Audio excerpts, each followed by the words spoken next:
ॐ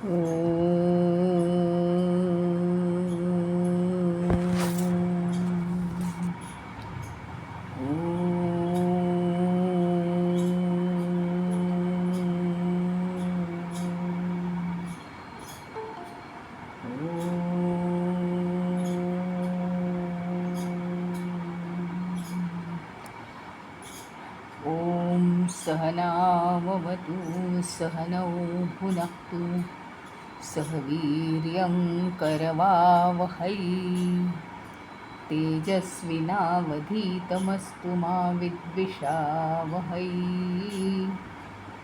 ॐ शान्ति शान्ति शान्तिः। अखण्डमण्डलाकारं व्याप्तं येन चराचरं तत्पदं दर्शितं येन तस्मै श्रीगुरवे नमः।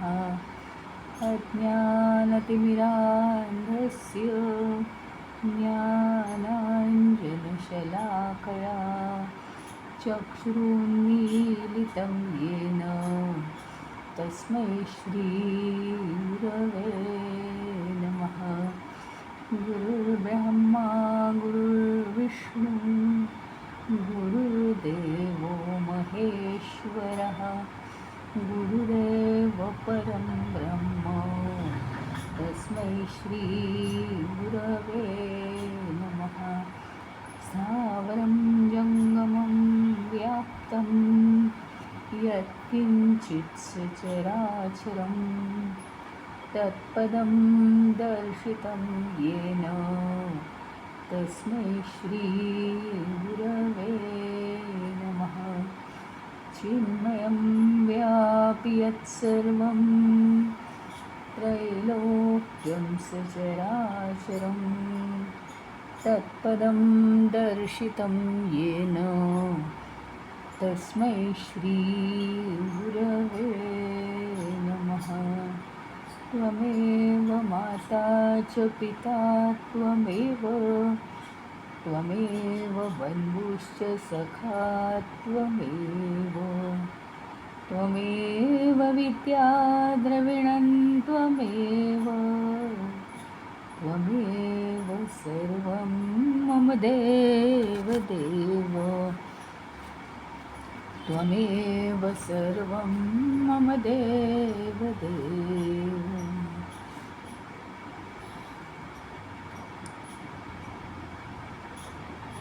आता तुकाराम महाराज कालच्या विषयाला जोडून एक सांगतायत ते की म्हणजे एक तर क्लिअर झालं की ज्याप्रमाणे सूर्याचं प्रतिबिंब जेव्हा पडतं पाण्यात तेव्हा दोन सूर्य तयार होत नाही, तर सूर्य एकच असतो. आणि दुसरं जे प्रतिबिंब असतं ते मात्र खोटं असतं. माठ आणि माठातलं पाणी नाहीसं झालं की ते प्रतिबिंब नाहीसं होतं, पण आकाशातलं सूर्य मात्र नाहीसा होत नाही. मूळ वस्तू ही वस्तूच असते, प्रतिबिंब हे मात्र खोटं असतं. ह्या विषयाला धरूनच तुकाराम महाराज पुढे म्हणतात, जे दिवशी देह जन्मले तेची कर्म भागा आले, तेव्हा कर्माचे मूळ देह झाले, ते गुरुने केले अति मिथ्या.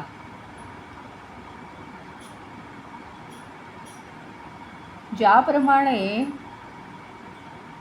प्रतिबिंब पडण्यासाठी पाणी निमित्त झालं, त्याप्रमाणे म्हणजे हा अर्थ आपण लावायचा आहे.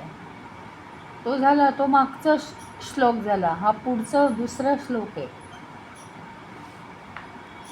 पण त्याच्याप्रमाणे ज्या दिवशी या देहाचा जन्म झाला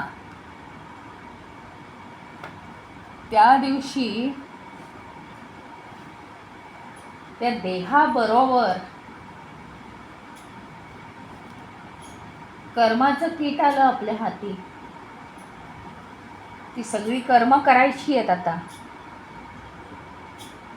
आणि कर्म केली म्हणून काय तो देह म्हणजे मी झालो का? बघा, पेनाच्या साह्याने लिहिलं म्हणून पेन नाही ना म्हणू शकत मी लिहिलं. माझ्या हातात होता म्हणून मी पेनच्या साह्याने लिहिलं. पेन ज्याप्रमाणे जड आहे त्याप्रमाणे देह जड आहे.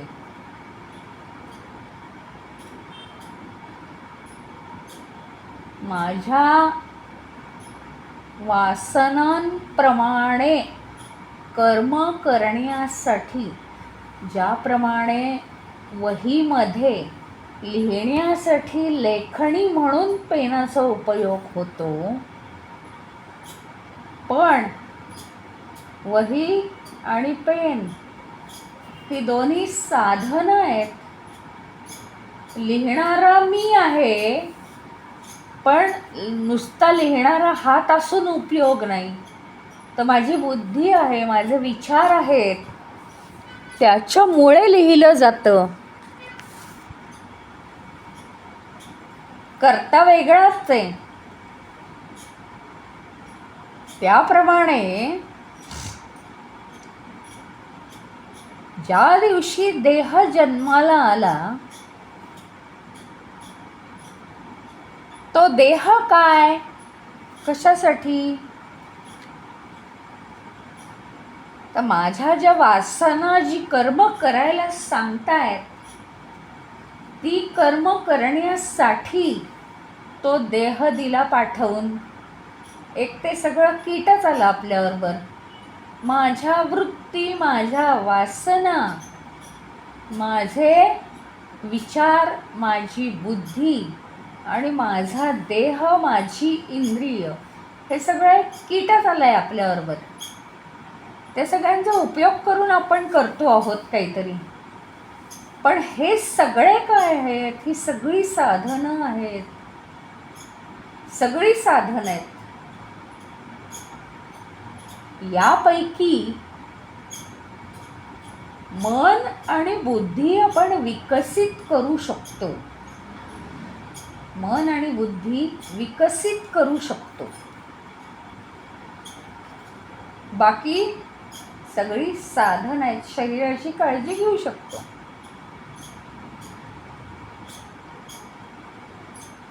पण झालं काय? आम्हाला बाकीचं सगळं समजतं. पेनच्या साह्याने लिहायचं आहे म्हणून पेन, ज्याच्यावर लिहायचं आहे ती वही, ही सगळी साधन आहेत. आम्हाला मेमरीत ठेवायला नको म्हणून वहीत लिहायचं, पण ही सगळी साधन आहेत. पेन आणि वही यांना विचार येत नाहीत काय लिहायचं आहे आपण ते. आम्ही जो विचार करू ते लिहिलं जाणार आहे. त्याप्रमाणे शरीर, देह हे सुद्धा जड आहे. ते देह स्वतःहून काहीच करू शकणार नाही आहे.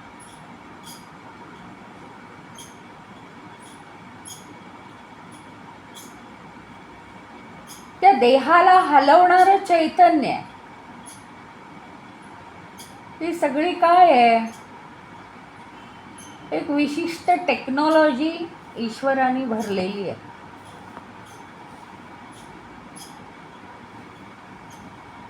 ज्याप्रमाणे मिक्सर बारीक करतं वस्तू,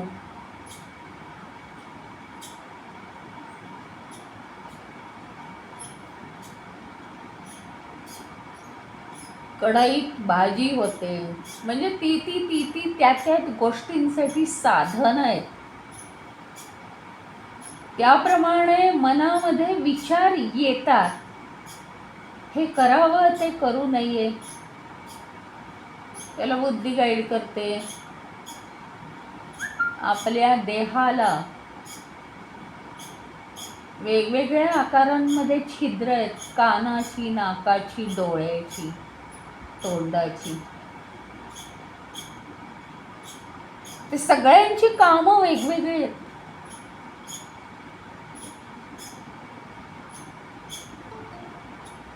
सगळ्यांची कपॅसिटी वेगवेगळी आहे. हे सगळं आम्ही त्याच्यावर काही वाद नाही घालू शकत, काही बोलू नाही शकत. फर्निचरला आकडापासून आहे, त्याची कपॅसिटी वेगळी आहे.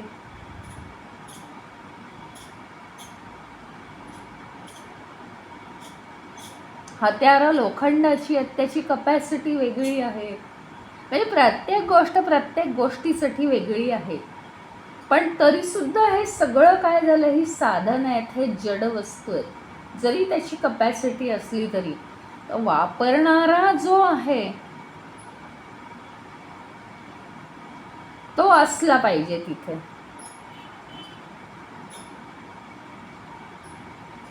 आणि म्हणून ज्या दिवशी हे शरीर जन्माला आलं, तुकाराम महाराज म्हणतात, त्या दिवशी कर्म अकर्म हे आलं नशिबाला. ते कर्म अकर्म करण्यासाठीच तर हा देह आहे. मग तो देह ते सगळं करतो. म्हणून आमचा भ्रम काय झाला, तर आम्ही करतो, आम्ही म्हणजे देह, आणि आम्ही करतो, देह करतो म्हणजे आम्ही करतो असं आम्हाला वाटतं. पण जो खरा सद्गुरू असतो तो काय करतो, कर्माचं मूळ देह आहे. कर्माचं मूळ कोण आहे, तर देह आहे. म्हणजे काय, आणि देहाचं मूळ काय आहे, तर कर्म आहे. देहाचं मूळ काय, कर्म. वासना होत्या म्हणून तर देह जन्माला घातला. आणि कर्म कशाच्या साह्याने करायचं, तर देहाच्या साह्याने.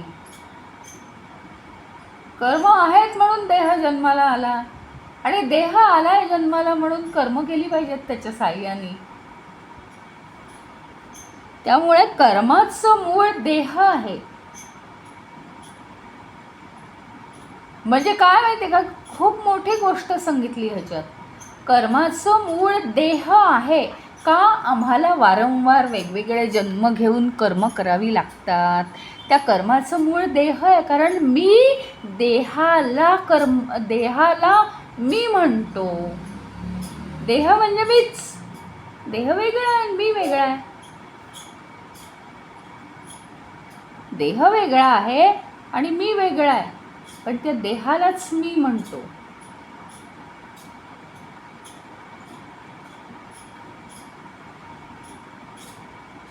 असं कधीही आपण म्हणत नाही की माझ्या पेननी लिहिलं, मी नाही लिहिलं, माझ्या पेननी लिहिलं, असं म्हणत नाही ना आपण. मी लिहिलं म्हणतो.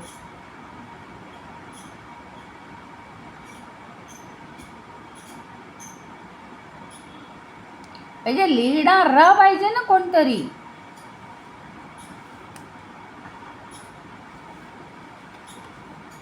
आणि म्हणून हा जो भ्रम आहे हा सद्गुरूच काढू शकतो. क्लॅरिटी पाहिजे की देह जन्माला आला त्या दिवशीच ठरलं की देहाने कर्म करायची आहे. ज्याप्रमाणे इतर सगळ्या वस्तू ह्या कर्म करण्याची साधनच असतात. सगळ्या वस्तू जगामध्ये कर्म करण्याची साधन आहेत ती.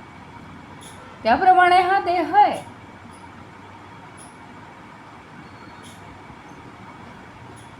आणि म्हणून देह वेगळा आणि तू वेगळा असं गुरुनी सांगितलं. देह पण म्हणजे मी नाही. त्यामुळे गुरुनी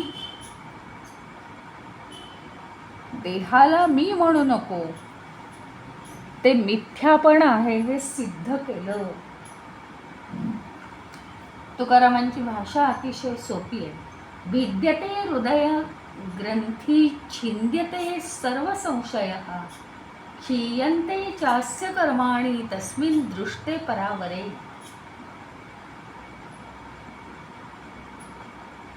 काय आहे माहिती का, वर्षानुवर्ष वर्षानुवर्ष आम्ही म्हणत आलो की देह म्हणजेच आम्ही आहोत. म्हणून झालं काय माहिती का, की तेच आमच्या मनावर बिंबलंय आता.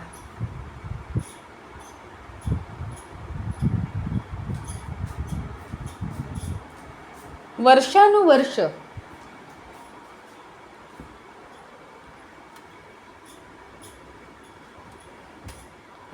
आणि म्हणून काय आहे माहिती का, हे जे आहे की आपण कोणत्याही सिच्युएशनपासून आपल्याला अलिप्त होता आलं पाहिजे.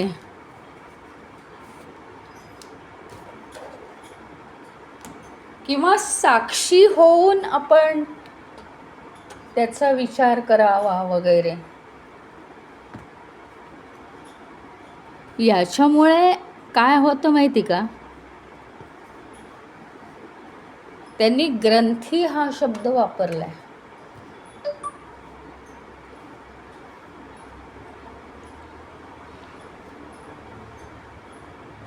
ग्रंथी म्हणजे तोच विचार करून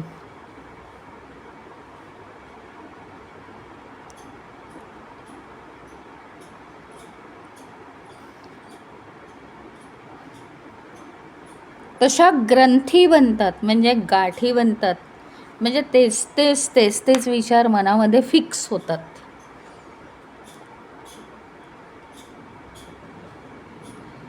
कुठल्याही प्रकारचे विचार, मग ते चांगले असो वाईट असो, योग्य असो अयोग्य असो, तरीसुद्धा तेच विचार परत करणं. एखादी खूप मोठी आनंदाची गोष्ट घडली, मग काय आम्ही आनंद मनवायचा नाही का, मनवून मोकळं व्हायचं. पण काय किती छान, मी तर वर्षभर विसरणार नाही. इथं गोंधळ आहे सगळा. न विसरण्यासाठी या मायाच्या जगतातलं काहीच नाही आहे. विसरणार नाही म्हणजे भूतकाळ पकडून ठेवणार आहे. एखादी आनंदाची गोष्ट घडते, त्यात थोडीशी आमची मेंटॅलिटीचाच प्रश्न आहे.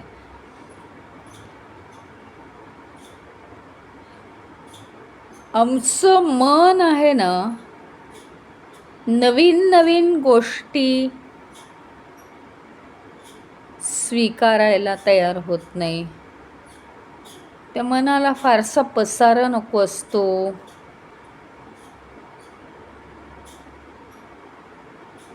चॅलेंजेस नको असतात. बस एक केलं आणि बास झालं, आता तर जास्त नको असं. पण आपण मनाला लावूच सवय तशी होते. चॅलेंजेस स्वीकारायची सवय, सारखं नवीन करण्याची सवय लावली तर ते मन तसं ॲक्सेप्ट करतं.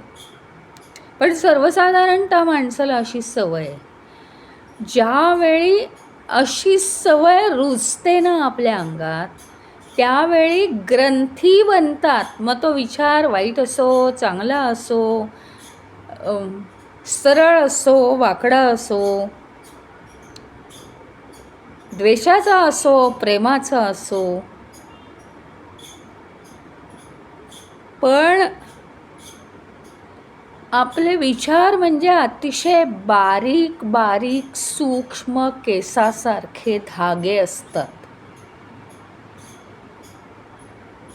ते जर फार वेळ एकत्र ठेवले तर त्यांचा गुंता होतो, आणि तो गुंता आपल्याला सोडवता येत नाही.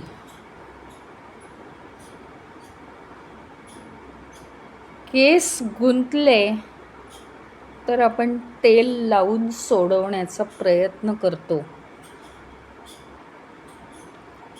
पण मनाचे जे अतिसूक्ष्म धागे आहेत त्याला 2 उपाय आहेत. भक्तिमार्गाने सतत काहीही झालं की परमेश्वराशी समर्पित व्हायचं, ईश्वरी विचार मनात आणायचे, भक्तिभावाचे विचार मनात आणायचे, कीर्तन भजनात रंगायचं, नामस्मरणात रंगायचं. ज्ञानी माणूस असेल, ज्ञानाच्या मार्गाने जाणारा असेल तर फॉरगेट द पास्ट या प्रिन्सिपलवर काम करायचं आणि त्याच्यात एक्सपर्ट बनायचं. म्हणजे हा विचाररूपी धाग्यांचा गुंता सुटतो. आणि त्याचं सिक्रेट सांगितलेलं आहे. प्रत्येक वेळी वर्तमान काळात राहायचं ह्याचा अर्थच एक फार मोठं प्रिन्सिपल आपल्याला भगवंतांनी दिलेलं आहे. किती वेळा त्यांच्या चरणांवर मस्तक टेकवावं हे कळतच नाही. खूप मोठं प्रिन्सिपल आहे फॉरगेट द पास्ट. म्हणजे सारखं सगळ्यातनं मोकळं होता आलं पाहिजे, म्हणजे गुंता होत नाही विचारांचा. त्याच्यामुळे मन फ्रेश राहतं आणि कोणाच्याही कुठल्याही हरकतीमध्ये आपल्याला काही अडचण नसते. कारण आम्हाला फक्त प्रेझेंटमध्येच राहायचं आहे, बाकी आम्हाला काही करायचंच नाही आहे विश्वामध्ये येऊन. या क्षणी जे करतोय ते बस, बाकी काही नाही.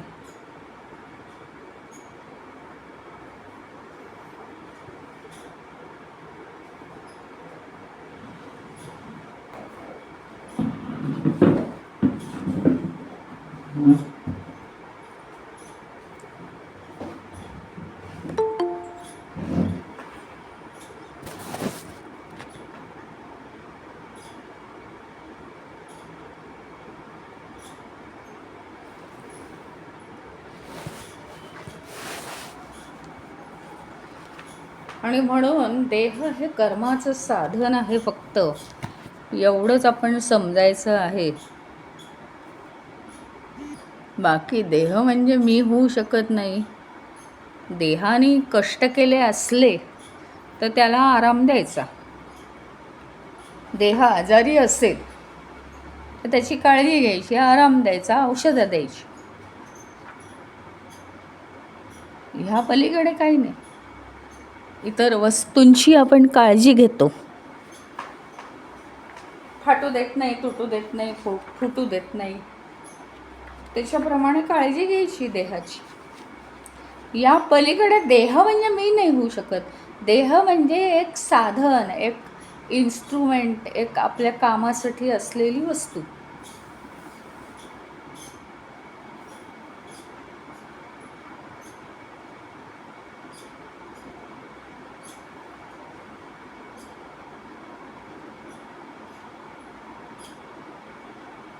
यापरी जीवन मुक्त इंद्रिय कर्मी क्रियायुक्त देह गेही नित्य वर्तत देह गेहातीत निष्कर्म धर्म.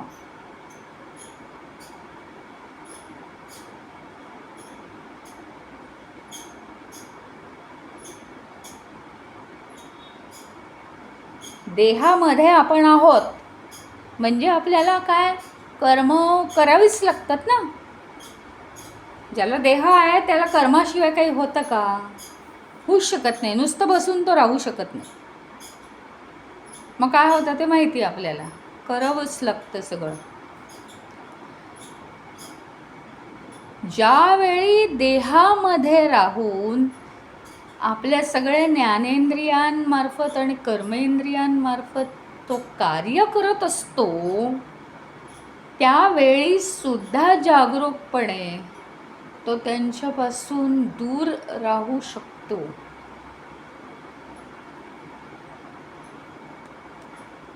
जागरूकपणे राहता आलं पाहिजे. जीवन मुक्त राहू शकतो.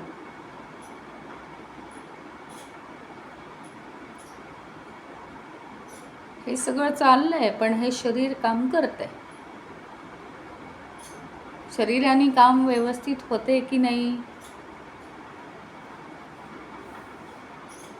मन पूर्ण त्या कामात गुंतलं आहे की नाही? काही इकडे तिकडे होतंय. बुद्धीने त्या कामाचा विवेक होतोय की नाही? शेवटी ईश्वर सेवा आहे प्रत्येक कर्म.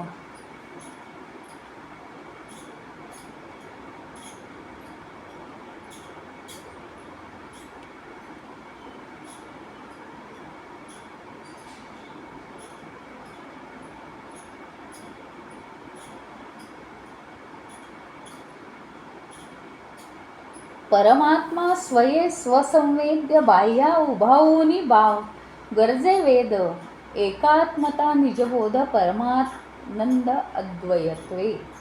म्हणजे काय?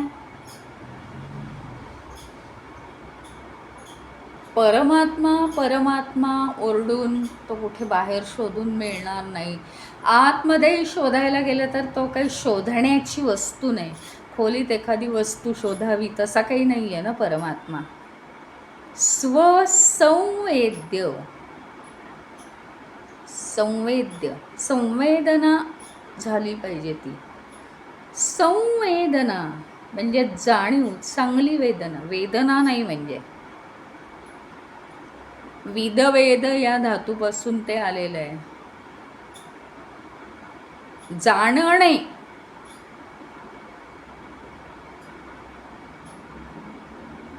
जाणणे.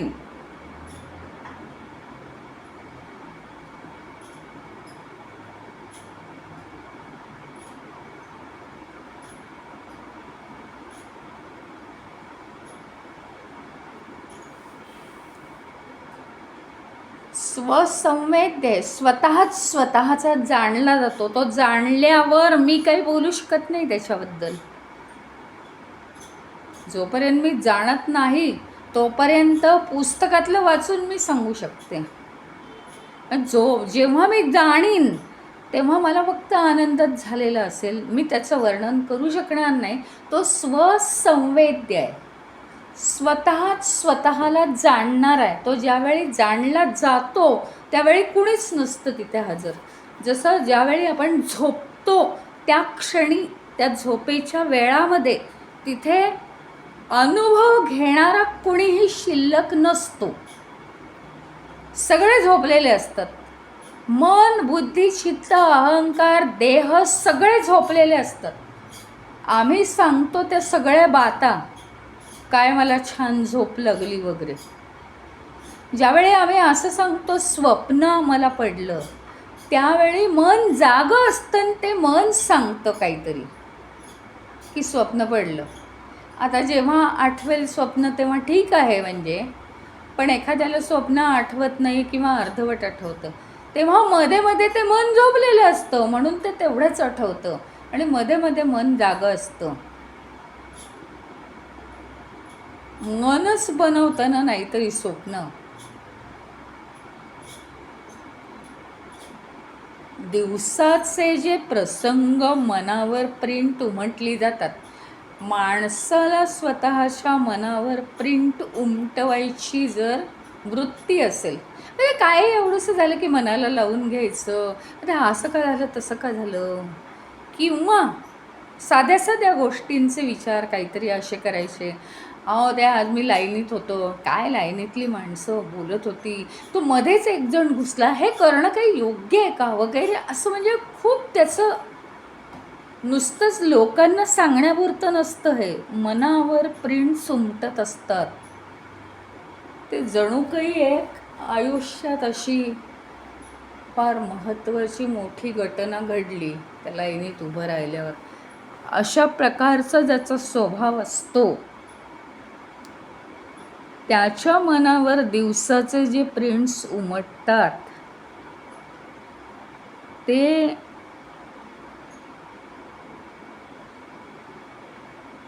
जे आपलं सबकॉन्शियस माइंड असतं ते कॅच करतं. आणि सगळे झोपल्यानंतर त्या टाईपचं सिम्बॉलिक असं काहीतरी स्वप्न पडतं. त्याचीसुद्धा गॅरंटी नसते, ते कधी आठवतं कधी नाही आठवत. ते पाहता पाहता मन झोपलेलं असतं, कधी कधी मन जागं असतं. आणि मनच जागं असल्यामुळे त्याही वेळेस मन जागं असेल स्वप्नात आणि नंतरही जागं झाल्यावरही मन जागं असतं. त्यामुळे ते त्यावेळेस सांगू शकतं की मी होतो आणि ते स्वप्न असं होतं. पण सांगण्याचा मुद्दा असा की ज्याप्रमाणे झोपेत असताना सगळं झोपलेलं असतं आणि प्रत्यक्षात झोपेचा जो अनुभव आहे तो आपण कधीही सांगू शकत नाही की असं झालं, झोपलो होतो. आणि झोपेमध्ये खूप छान वाटत होतं.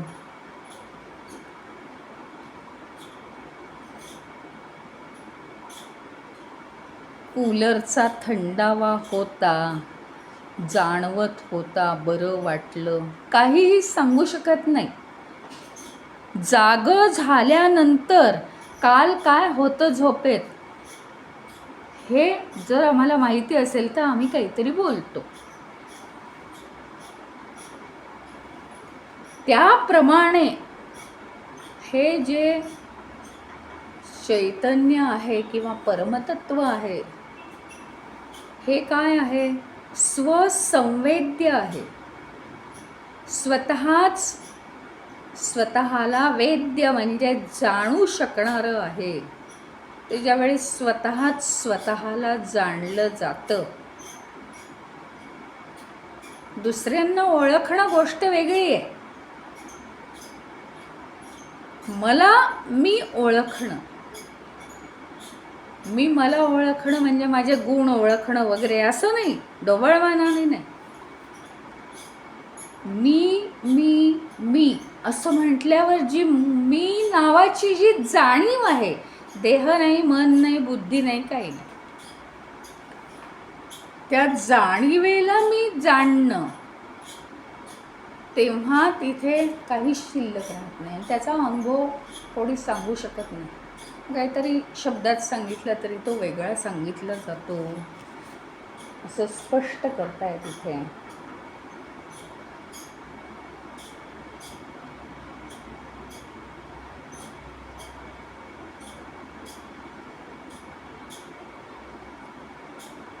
नुसतं वेदांचं शाब्दिक ज्ञान मिळवून काही उपयोग नाही. नुसतं वेदांचं ज्ञान मिळवलं, उपनिषदांचं ज्ञान मिळवलं तर बुद्धी काय होते? काही नाही, शाब्दिक ज्ञान असतं, ते जड ज्ञान असतं.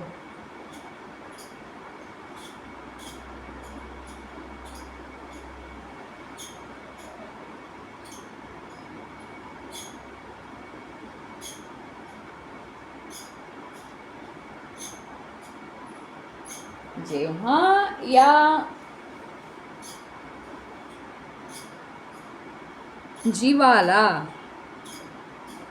आपण विवेक आणि वैराग्य युक्त बनवू, जीव एवढ्यासाठी म्हटलं कारण अज्ञानी अशा जीवाला आपण सारखं विवेक आणि वैराग्याचे डोस देऊ. उन्हाळा आलाय, सारखं गार पाणी प्या. तसं सारखं विवेक आणि वैराग्याचे डोस द्यायचे. ताप आला आहे, सारखं औषध, 3 वेळा औषध घेतलं की नाही याच्याच मागे लागायचं. हे घेतलं की नाही, ते घेतलं की नाही. तसं जर आपल्याला आपलं खरं स्वरूप जाणायचं असेल तर एकदा विवेकाचा डोस पाजला पाहिजे, एकदा वैराग्याचा डोस पाजला पाहिजे. असं विवेक आणि वैराग्याचं वातावरण, वैराग्य याचा अर्थ फॉरगेट द पास्ट, सिंपल आहे एकदम. वैराग्य म्हणजे एका रागापासून, राग म्हणजे अनुराग, एखादी गोष्ट घडली की त्याचे सिम्पटम्स मागे राहतात. त्याला म्हणायचं अनुराग. अरे ते असं झालं, तसं झालं, बस ते विचार चालू राहतात, ते अनुराग. तो अनुराग आहे, त्याच्यापासून म्हणजे दूर जायचं. म्हणजे जे घडलं आहे ते पूर्ण झालं की त्यातनं बाजूला व्हायचं. याला म्हणायचं वैराग्य. आणि विवेक म्हणजे योग्य अयोग्य काय आहे ते ठरवायचं. देहाला मी म्हणणं योग्य नाहीये, ते माझं साधन.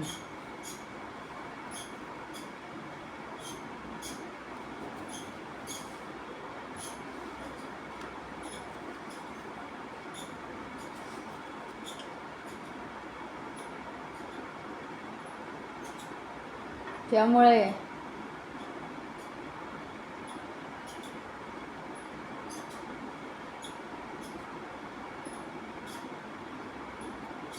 नुसतं ज्ञानाबद्दल बोलून उपयोग नाही. हळूहळू ते ना उतरलं पाहिजे आपल्या अंगामध्ये.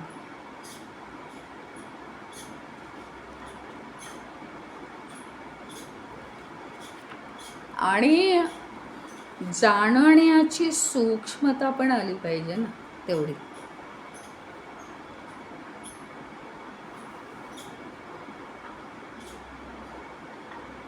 मुंगीहून छोटं होता आलं पाहिजे.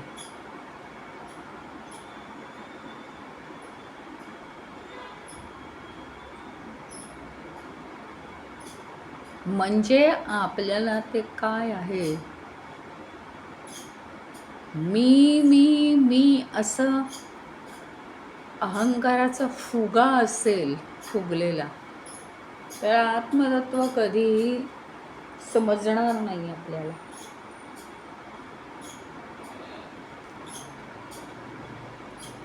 आत्मतत्व समजण्यासाठी चर्चा ठीक आहे एक वार,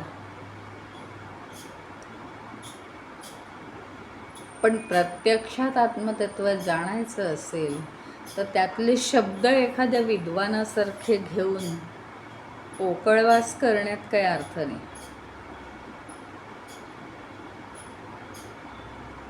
अत्यंत सूक्ष्मरित्या ते शब्दांचा अभ्यास आपण केला पाहिजे.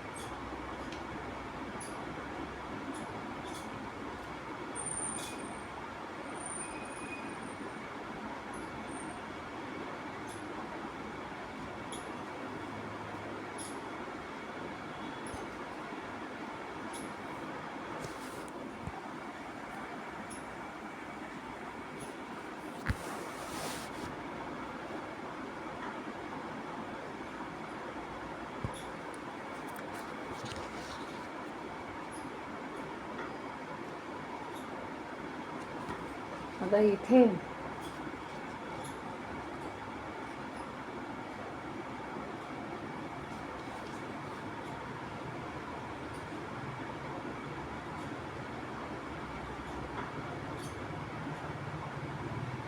म्हणजे याच्यावरून असं कळतं, योग वसिष्ठामध्ये एक श्लोक आहे. योग वसिष्ठ म्हणजे काय माहिती का? वसिष्ठ ऋषींनी रामाला केलेला उपदेश. आपल्याला वसिष्ठ ऋषी माहिती आहेत रामायणातले. त्यांनी रामाला त्याच्या आयुष्यात केलेला उपदेश म्हणजे योग वसिष्ठ. ते सुद्धा अतिशय छान आहे का योग वसिष्ठ.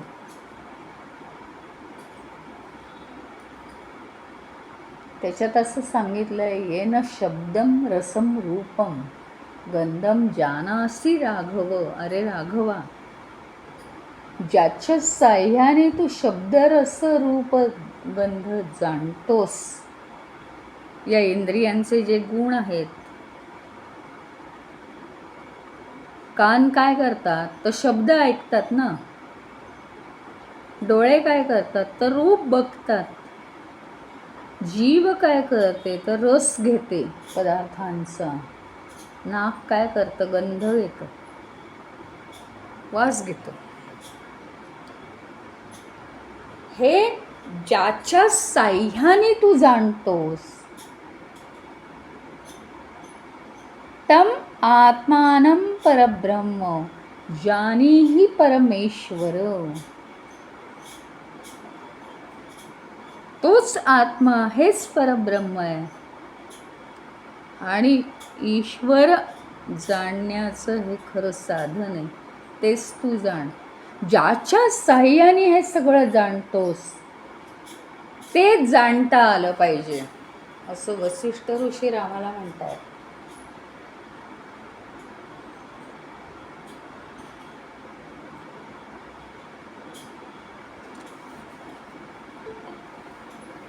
तोंड बोलताना दिसतं, पण आपल्या मुखाला बोलायला लावणारा कोण आहे? कान ऐकताना वाटतात की कान ऐकतायत माझे, त्यांना ऐकण्याची शक्ती देणारा कोण आहे?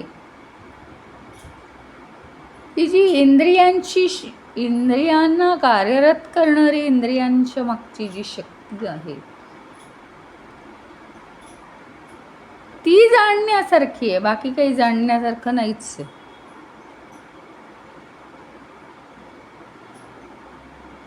आणि ते तू जाण.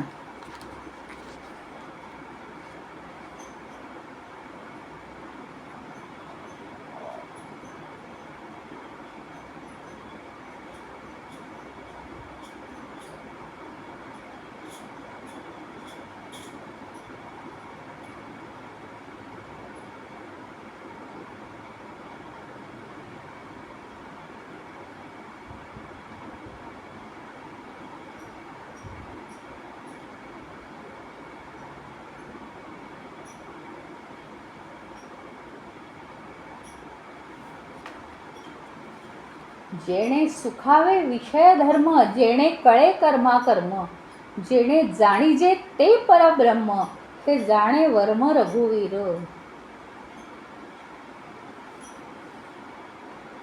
सगळे विषय,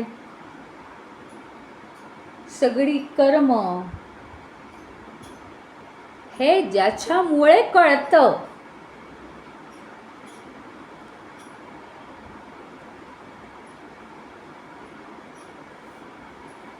ज्याच्या साह्याने सगळं आपल्याला समजतं, ते परब्रह्म आहे.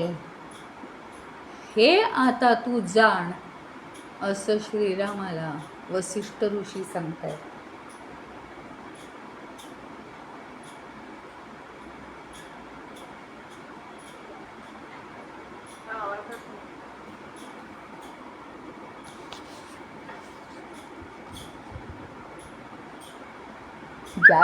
ज्याच्या साह्याने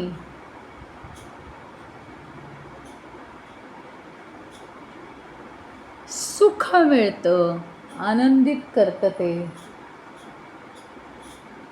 आपल्याला सगळे मायेतले विषय कळतात.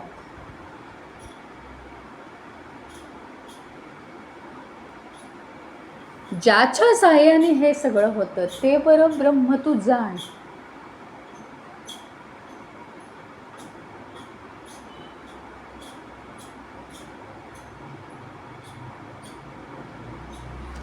अशा रीतीने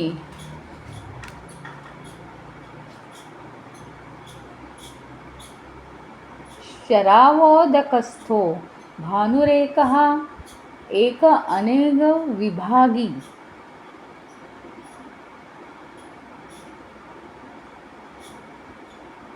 एकच आत्मा आहे,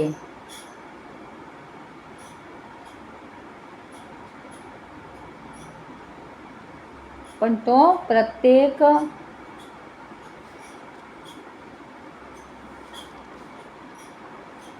देहामध्ये तो वेगवेगळा जाणवतो आपल्याला.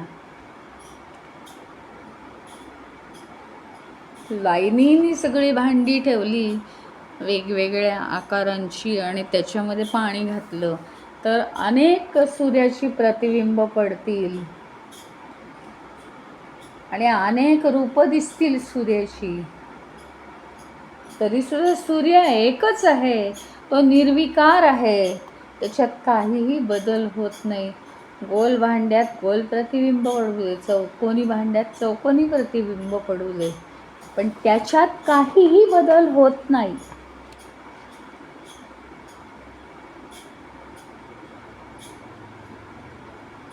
एवं अनेकत्वे प्रतीती एकत्व नांदे या रीती.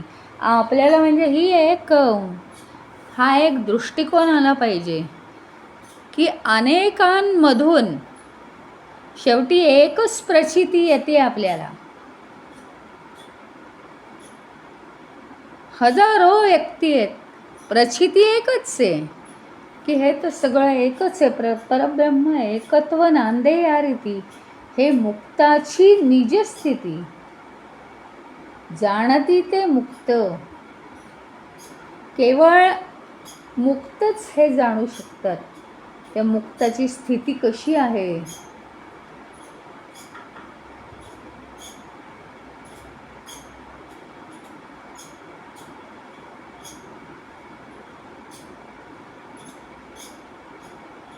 देह संस्कारी वर्ते कर्म, मुक्तासी नाही कर्म भ्रम, मुक्त स्वदेही आत्माराम, हे दशा परमार्थी.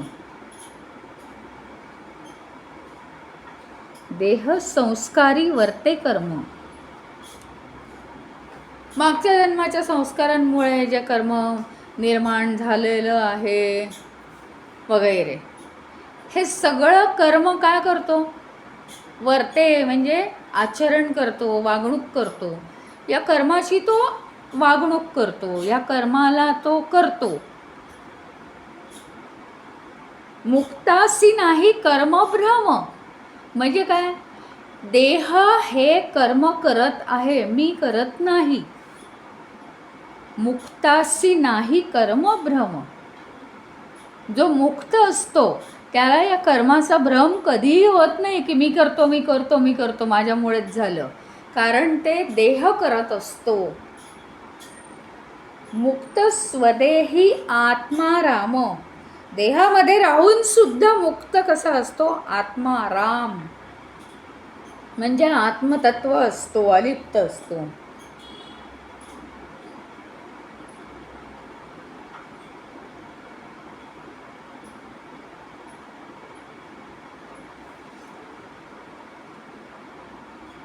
कर्म ब्रह्म समुच्चयता, कदा न घडे तत्वता.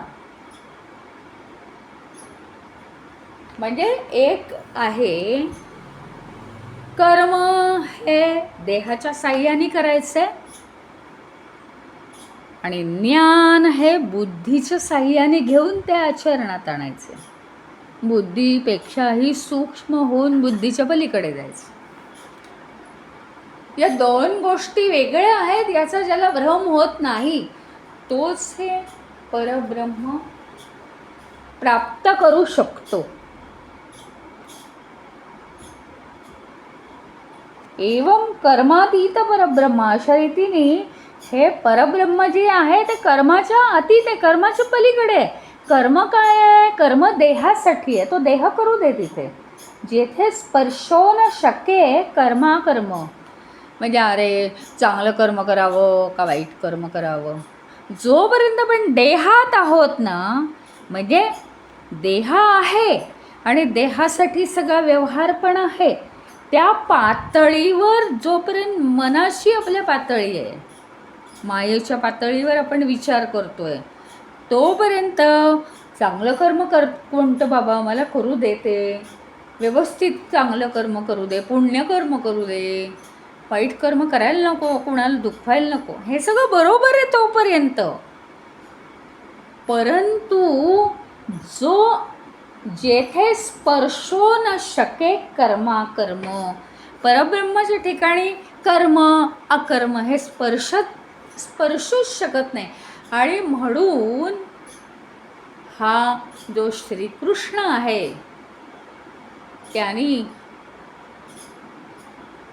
जाण्यापूर्वी यादव कुळाचा नाश करूनच तो गेला. की यादव कुळ हे जरी माझ्या स्वतःचं असलं तरीसुद्धा ते पृथ्वीवर जर शिल्लक राहिलं तर इतके सगळे वाईट लोक त्याच्यामध्ये राहिलेले आहेत, ते या पृथ्वीचा भार वाढवतील, तो मी हलका करतो. क्लॅरिटी होती त्याला, प्रत्येक गोष्टीची क्लॅरिटी. पांडवांबद्दल इतकं प्रेम होतं तरी कौरवांच्या आणि पांडवांच्या मध्ये तो पडला नाही. एका अर्थाने तो पांडवांचा भाऊच होता ना, तरी सुद्धा तो पडला नाही. त्याचं कारण आहे, प्रत्येकाची कर्म ही वेगळी आहेत. प्रेम कितीही असो पण तिथे अलिप्तता ठेवावी लागते. आणि म्हणून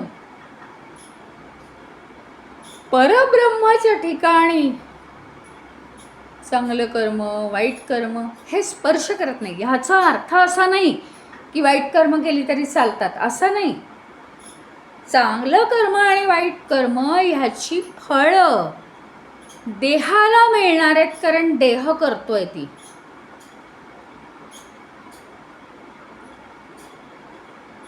परंतु जो परब्रह्म जाणतोय त्याला चांगली कर्म आणि वाईट कर्म ही चिकटत नाही. लोकांना दिसण्याच्या दृष्टीने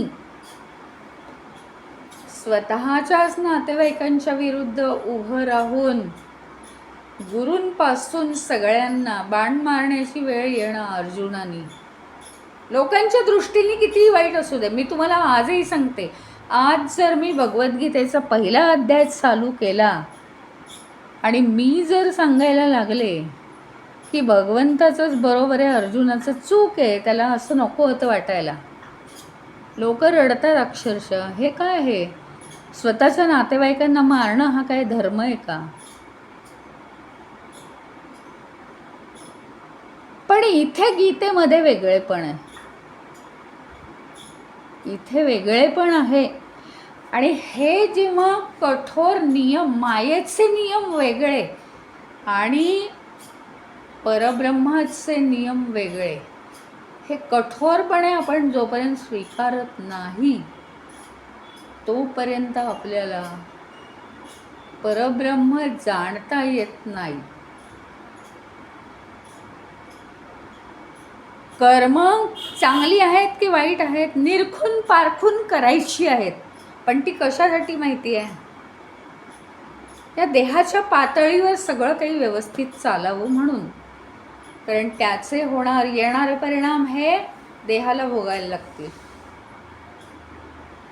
परंतु जर परब्रह्माचा विचार केला तर त्या ठिकाणी परब्रह्माच्या दृष्टीने चांगलं आणि वाईट असं काही असतच नाही.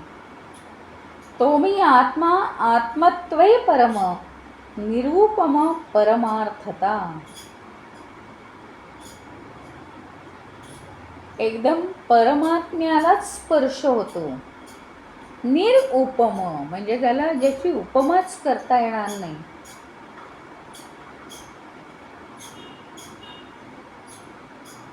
माझ्या स्वरूप सिद्धीचे कर्म कर्मची स्वय होय ब्रह्म. म्हणजे इतक्या भावनेने ते कर्म केलं की जणू काही ते ईश्वर आहे, ईश्वरालाच खरंच समर्पित.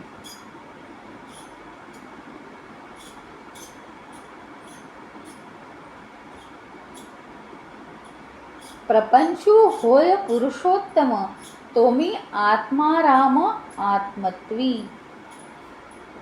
प्रपंचामध्ये कसं राहिलं पाहिजे? पुरुषोत्तम व्हायचं, उत्तम पुरुष बनायचं, सगळं उत्तम करायचं, चोख ठेवायचे व्यवहार. पण आत्माराम आत्मत्वी म्हणजे आत्मपण आणून तिथे एकरूप होऊन ते जाणायचं. आता इथे पुढचा श्लोक सुरू होणार आहे, तो आपण पुढच्या भागात घेऊ. ओम